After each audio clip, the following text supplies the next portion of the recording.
দিন শেষে স্বার্থপরেরাই সুখী, কারণ তারাদের সুবিধা ছাড়া এক চুলো অন্যের সুবিধা বোঝে না। তাদের জন্য কার ক্ষতি হলো, কে দুঃখ পেল, এসব নিয়ে তাদের আর মাথা ব্যথা বা অনুশোচনা থাকে না।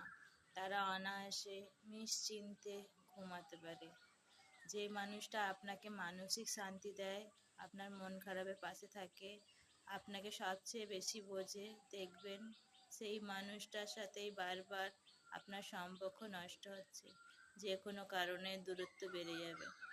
আসলে বোঝার মতো মানুষ জীবনে বেশি দিন থাকে না, আর যে থাকে সে নিজের মতো করে বোঝে না।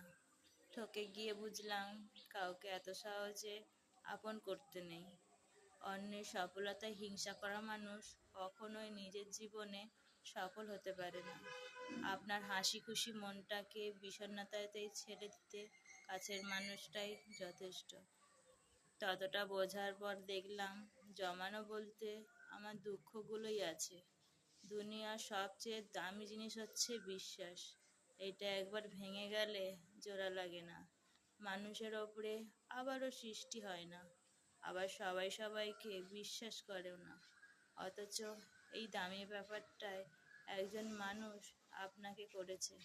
আপনি নিঃসন্দেহে তার কাছে বিশেষ একজন কেউ।